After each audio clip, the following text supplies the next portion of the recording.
Is the European Union facing an existential crisis? Right now, the bloc looks less like a global power and more like a political punchline, with France alone burning through 4 prime ministers and counting in a single year.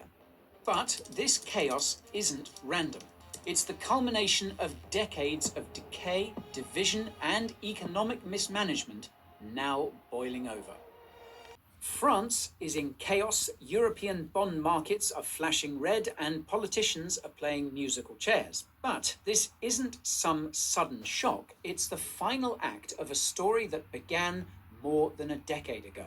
It all started in the aftermath of the 2008 global financial crisis, when world leaders faced a simple choice. Either stimulate their economies and invest in growth, or tighten their belts to reduce deficits.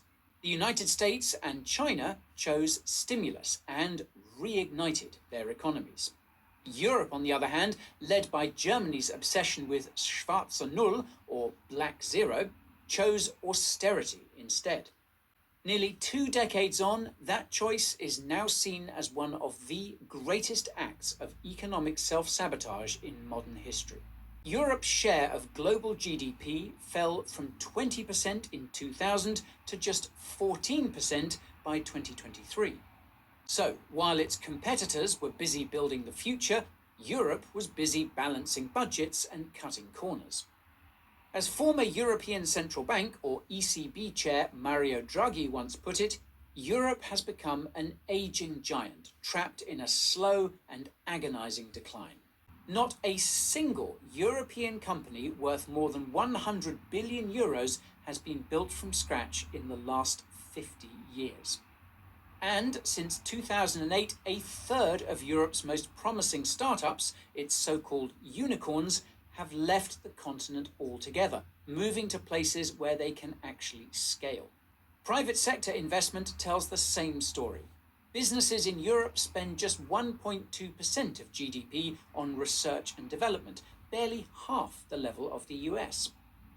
Combine that with a labyrinth of regulations and sky-high energy costs, and it's little wonder that both talent and capital keep fleeing to friendlier markets. And speaking of energy, that is where Europe's self-sabotage becomes almost comical. When Russian gas supplies were cut off in 2022, Germany, Europe's industrial powerhouse, decided to decommission its remaining nuclear power plants. That decision crippled heavy industry, sent energy prices soaring, and made entire sectors uncompetitive almost overnight. Then there's the labour problem. Europe is bleeding talent. More often than not, they're being replaced by lower-skilled migrants, many of whom rely on government support, putting even more strain on welfare systems built by the very taxpayers who are now leaving. An angry, disillusioned electorate. And frankly, who can blame them? Much of that anger stems from unpopular, expensive green policies, like the controversial heating law that forced households to spend tens of thousands of euros installing heat pumps. A growing share of Europeans see their leaders as corrupt, insulated, and unaccountable. Investigations have revealed that nearly a quarter of EU lawmakers have faced scandals, ranging from harassment to full-blown bribery cases like Qatargate and Huawei-gate. And nowhere is the erosion of trust more visible than in the European Commission itself, particularly under its current president, Ursula von der Leyen, whose tenure has been marked by secrecy and evasion. Perhaps the clearest example came when journalists demanded details about the multi-billion euro Pfizer vaccine deal, only to be told there was no official record, because the negotiations had been conducted over text message. To the average European, this looks less like governance and more like an elite bureaucracy closing ranks. The final crack in Europe's foundation runs straight through its currency, the euro itself.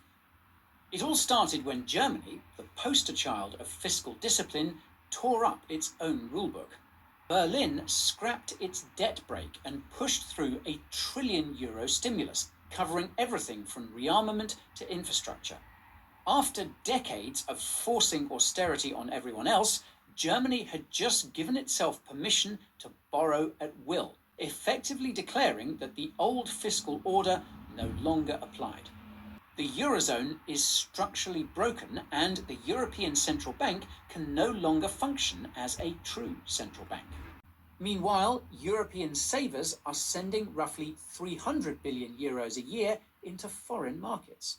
The first part of the solution is the Savings and Investment Union, or SIU. Officially, it's about helping Europeans invest their savings instead of leaving them idle in bank accounts. But as always with EU initiatives, the devil is in the details. The real goal is to funnel Europe's €10 trillion in household savings into EU-aligned assets. This won't happen through outright confiscation, at least not yet. Instead, it'll come through auto-enrollment. Workers will find their pensions quietly redirected into funds managed by institutions like BlackRock, whose mandates, conveniently, align with Brussels' agenda. But when the carrot doesn't bring in enough money, the EU reaches for the stick, the digital euro. But make no mistake, this isn't innovation, it's about control. It's a system built on coercion and misallocated capital, and, as history shows, it always ends the same way, in a crisis followed by a reset.